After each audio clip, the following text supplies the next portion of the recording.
Hello, everyone, and welcome to Kilowatt. My name is Bodie, and I am your host. And it's been a while since we chatted. The last time I recorded an episode was Sunday, which was 6 days ago. Here's what's been going on with me the last 6 days. First of all, we had family come in a week ago today, and I thought, oh, it's not a big deal. I'll still have plenty of time to put this show together. I had a little bit of time on Sunday to put the show together, and then I had no time the rest of the week. We had family on family on family. Like, we had one family member would leave and another one would come in. It was insane. It wasn't planned out this way. It just worked out that way. They were all lovely. It was a lot of fun. However, it took a lot of time, and I just could not break away to do this show. Also, I'm exhausted. I was like going to bed at like 9 o'clock every night. So waking up at 5, going to bed at 9. Makes for a long week for sure. All right, we got a couple of announcements that I just want to go through real quick. One is I got my car on Friday, which was yesterday as I record this. 2, Allison Sheridan is celebrating 18 years of her podcast, NosillaCast, which is amazing. And Steve Sheridan, her husband, is her producer. So congratulations to the both of them. Allison and Steve will actually be on the show next Friday. And finally, I'd like to thank our new patron, Charles. Charles, thank you so much for joining the Patreon and supporting the show. It means a lot. As you know or may not know, all of your money goes back into the show to make it better. I want to thank Charles and all the other patrons for supporting the show. Thank you, thank you, thank you.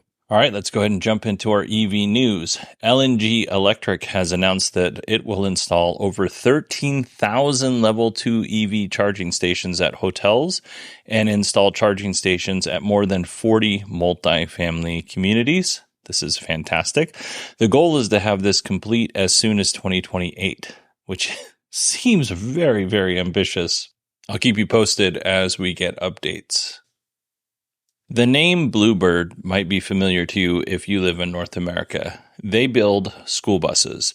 But now, in addition to gasoline-powered or diesel-powered school buses, they build electric school buses. They have a new factory in Fort Valley, Georgia, and currently they're producing 4 buses a day, but their next production goal is to increase that to 20. So it seems pretty ambitious. So good luck to Bluebird. You can now get a Rivian R1T delivered in as little as 2 weeks, and I actually got an email from Rivian confirming that. Unfortunately, I already bought a car, and also I can't afford a Rivian. But thanks for sending me the email. I appreciate the thought. Let's see here. We got a couple of things just got to get through. GM is claiming the Silverado EV will have a topped out range of 450 miles. And they're also claiming that the work truck will have a topped out range of 400 miles. And if I'm being honest about this, I'm going to sound very pessimistic, but we'll see. I won't say anything else because it's going to come off as negative. But if you are having a negative thought about this right now, that's probably what I'm thinking. Moving on, Ford CEO Jim Farley met with Tesla CEO Elon Musk on a Twitter space, and they announced together, or Ford actually announced, I guess, that starting in 2025, Ford will adopt the North American charging standard. Now, if you don't know what that is, that's just the plug that Tesla uses on their superchargers and their destination chargers. But a few months ago, Tesla renamed it to the North America Charging Standard, and they opened it up to other auto manufacturers. And obviously, Ford is now taking advantage of this. Aptera is also taking advantage of the North America Charging Standard as well. If you're currently a Ford EV owner or you plan on buying one in 2023 or 2024, don't worry. Ford will offer an adapter for existing customers so you can charge on the Tesla network as well as any CCS charger. So it kind of gives you the best of both worlds.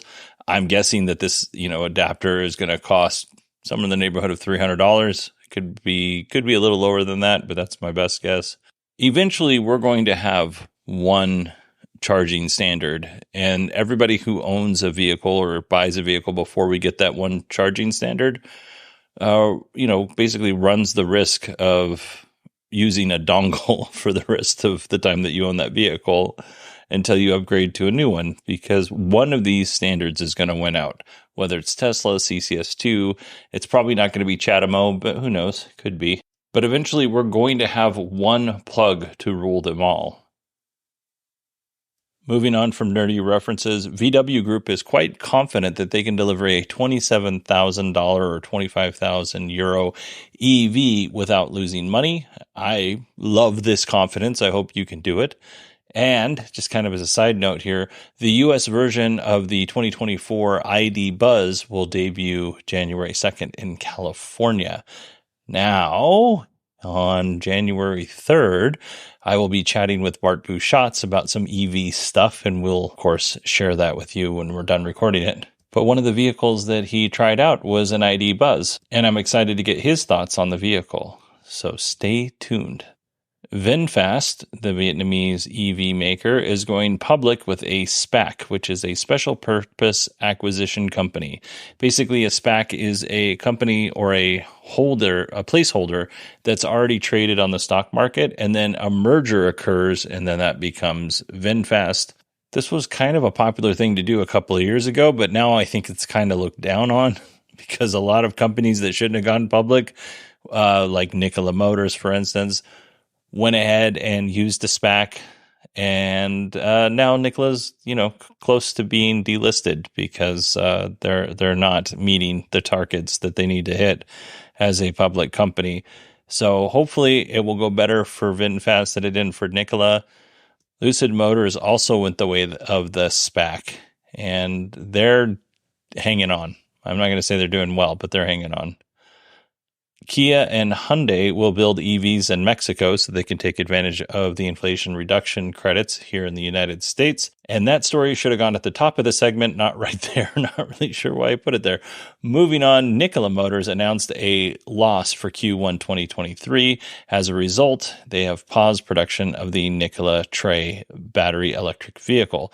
Nikola has produced 63 trays to this point, but has only delivered 31 because demand is down. Nikola will take some time to make changes at their Coolidge, Arizona factory. When they do resume production, the Tre will be a built-to-order product only. Polestar has lowered its production guidance and cut 10% of employees. They have also delayed production for the Polestar 3 to the first quarter of 2024. Polestar originally said that they would produce 80,000 vehicles this year. The revised guidance now is between 60 and 70,000 vehicles. NIO filed with China's Ministry of Industry and Information Technology, explaining that NIO will sell 3 existing EVs with expanded battery capabilities from battery developer WeLion. Why is this significant? Because WeLion produces solid-state batteries, and NIO has agreed to buy semi-solid-state batteries from the company. In 2021, NIO announced a partnership on a 150 kilowatt-hour battery pack with the WeLion company. I'm probably saying that wrong. That's why I keep saying it over and over and over again.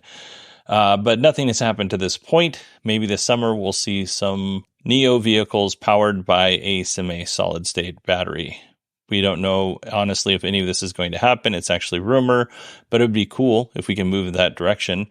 NIO drivers, just kind of as a side note here, have driven 10 billion kilometers in nearly 5 years and performed over 20 million battery swaps. Pretty impressive.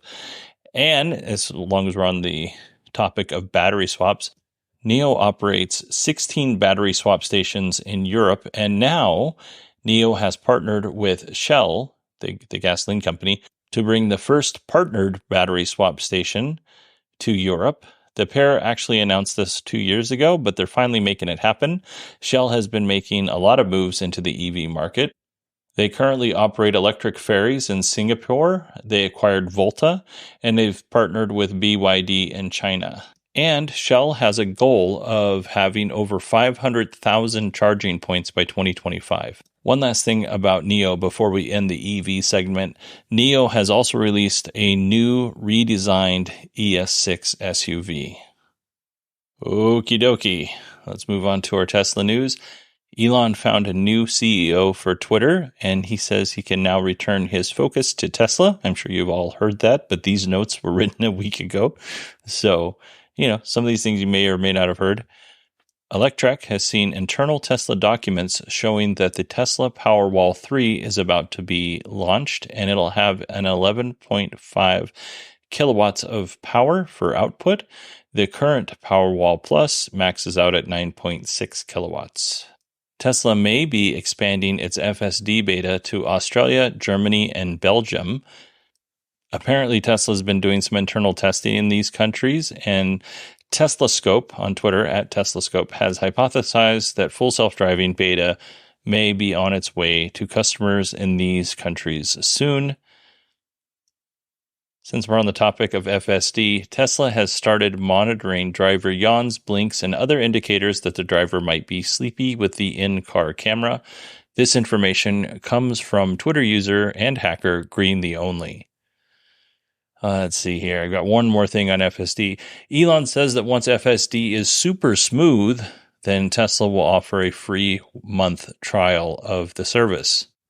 Super smooth seems like it's very subjective, because if you listen to Elon in any earnings call or public event, it sounds like it's super smooth now, but maybe it's not. By the way, the free trial will be based on local regulators as well. So if FSD isn't allowed in your country, you're not going to get the free trial. Model Y was the best-selling car in Q1 2023, and I would like to say that I did my part this quarter for Q2. And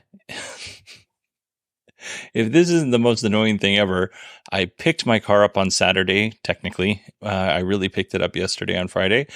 And then I read yesterday evening that some Model Ys are being delivered with hardware 4. I checked, and as best as I can tell, mine does not come with hardware 4. It's got the little teeny tiny cameras, not the big cameras with the big apertures, and the 4K. But that's okay, I guess, because I don't have FSD on my car, so I'm not sure it really matters to me. But yeah, I missed it by that much, which is not very much. Let's see. Tesla has started delivering the first round of Model Ys to Turkey. This is exciting. Initially, Tesla announced that they would be bringing all 4 models of their vehicles to Turkey, but they are currently reevaluating that decision. I'm sure it'll just end up being Model 3s and Model Ys, and that's it. Tesla has submitted a proposal for a new factory in India, according to the Indian government. There have been rumors for years about this, that Tesla would operate a factory in India. We'll see if this ends up to be true or not. India is kind of a little bit of a different country because they have a lot of tariffs on the vehicles and taxes if a certain percentage of that vehicle isn't built in India. So it makes sense that if Tesla wants to sell cars here, that they're going to have to play ball and build a factory in India, if only to serve India and no other country. Also, it's probably not a bad idea to diversify in that region, and because you never know what's going to happen with China. You never know. Hopefully, everything stays nice and friendly between our two countries. Tesla has reduced supercharger prices in Europe by 10 to 20%. And it's not all of Europe, but it's nearly all of Europe. So if you live in Europe, congratulations. That's awesome. Tesla is building a new crash test lab in Austin, Texas, with the goal of improving vehicle safety. And that should go without saying. Let's see. Moving on here, Tesla has increased prices of the Model Y by $250 and increased prices of the Model S and X by $1,000. Sorry, as I'm going through this, I just realized I didn't organize this very well. Tesla wants to bring FSD to China. Tesla has secured an endorsement from the Shanghai Municipal Commission of Economy and I'm going to say it's information, but that's not how it's spelled here. So I might have just spelled it wrong. Informatization. I'm going to leave this in. Moving on. According to the commission, Shanghai will further deepen cooperation with Tesla, pushing its layout on autonomous driving, robots, and other business sectors in the city, said an official from the Shanghai Municipal Commission on Economy and Informatization. I'm definitely saying that wrong. I'm just, you guys are all finding out how dumb I am right now, because this story right here should have gone up with the UK, Belgium, and Australia story with FSD. Those should have gone together. Anyway, this announcement from the commission in China is pretty vague, but we'll see where it goes. Tesla has stopped selling the Model S and Model X in right-hand drive markets, and some of these markets include the UK, Singapore, and Australia. Tesla will hold Q&A sessions in select right-hand drive markets to answer customer questions about the decision. Tesla did offer people who had a reservation on a Model S or Model X $2,000 off the Model 3 or Model Y if they so chose.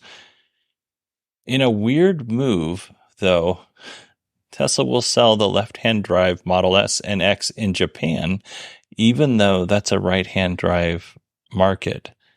So I'm not really sure why they're going to do that, but rest in peace, right-hand drive Model S and X. It doesn't sound like Tesla is going to be building you anymore.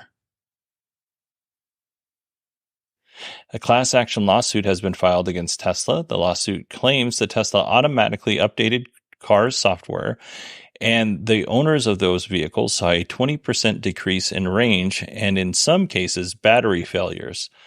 The lawsuit argues that Tesla's automatic update violates consumers' rights under the Computer Fraud and Abuse Act. I guess somewhere in the Computer Fraud and Abuse Act, it says that you can't automatically update someone's machine. They have to be the one that does it. So I don't know how this is going to go. It seems pretty thin, but I'm not familiar with the law. We'll keep you updated. And our final story was shared with me by Steve Sheridan. German media company Handelsblatt received about 100 gigabytes of Tesla data, which was 23,000 files. And they received this from a Tesla insider. It's called Tesla Files, and the data dates back as far as 2015 and as recent as 2022. Some of this data includes private information about customers and 100,000 former and current Tesla employees. Reportedly, it even includes Elon's social security number.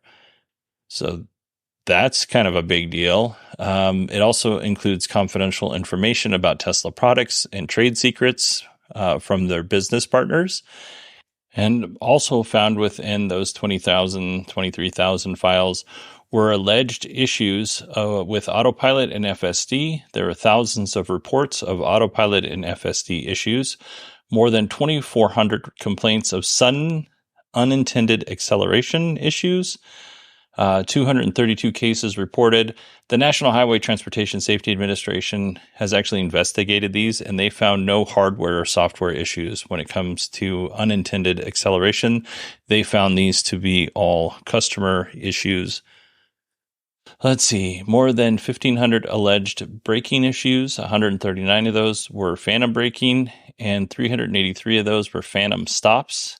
Handelsblatt claims that the braking issues caused over 1,000 crashes, and there were more than 3,000 entries that were safety concerns over this issue.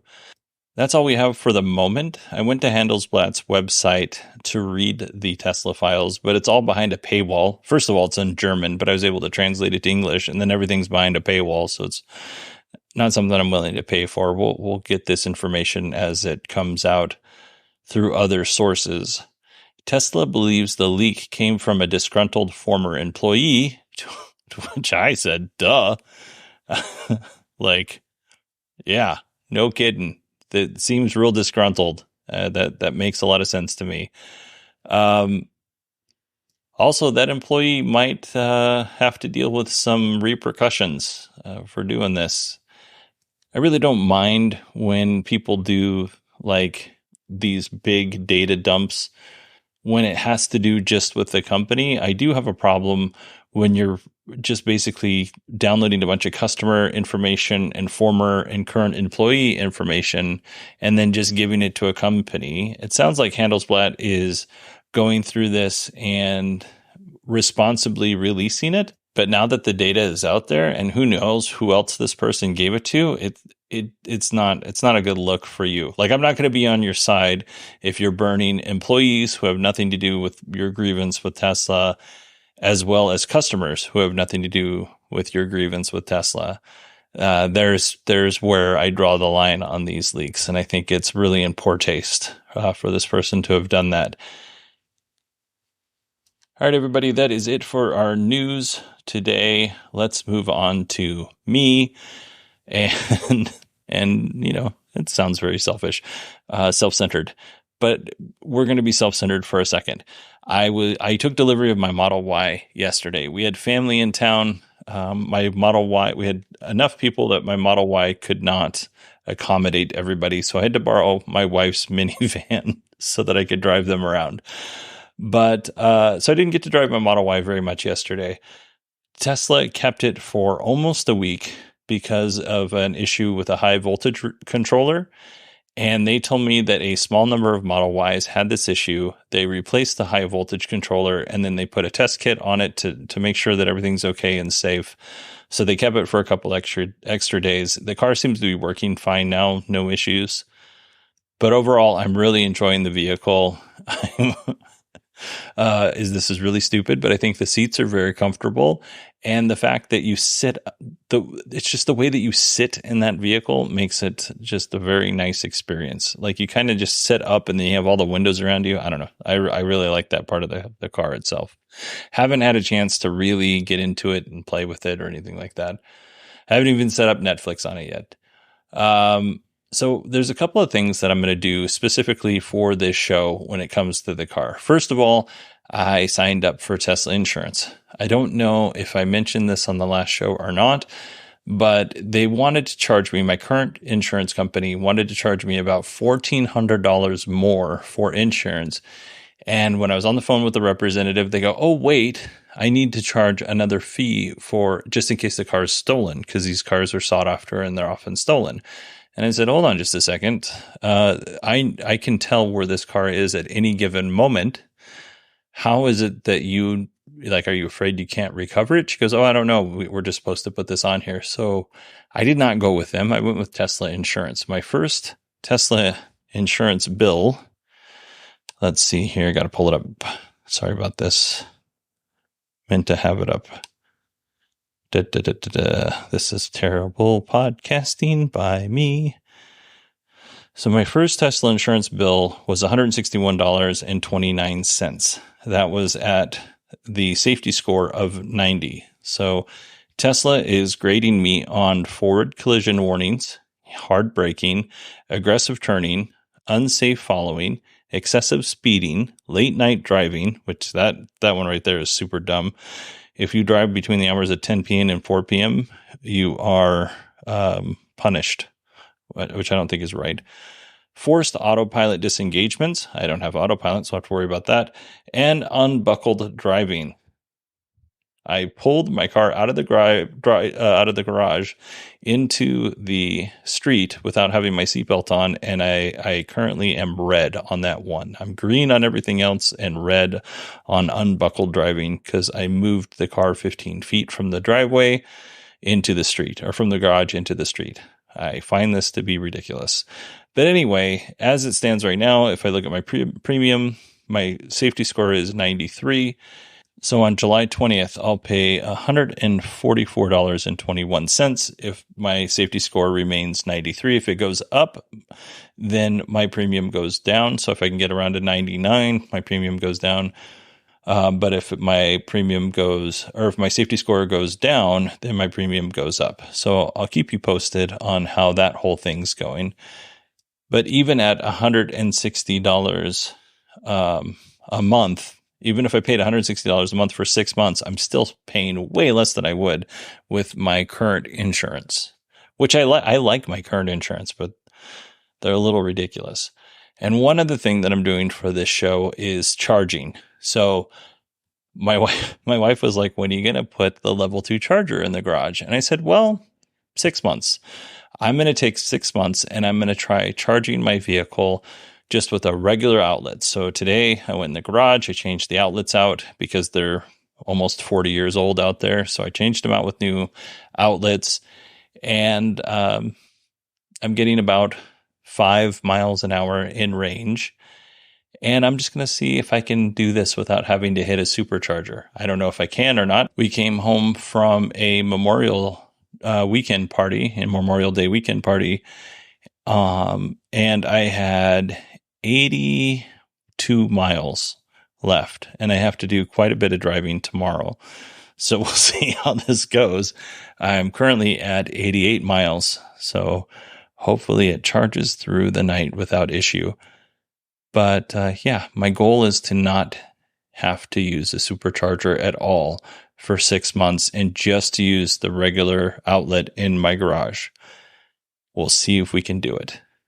All right, everybody, that is it for me this week. I hope you all have a wonderful Memorial Day weekend if you're in the United States celebrating. If you're elsewhere in the world, I hope you have a really nice weekend and relaxing and everything that you want it to be. Charles, thank you so much for contributing to the Patreon. I really appreciate that.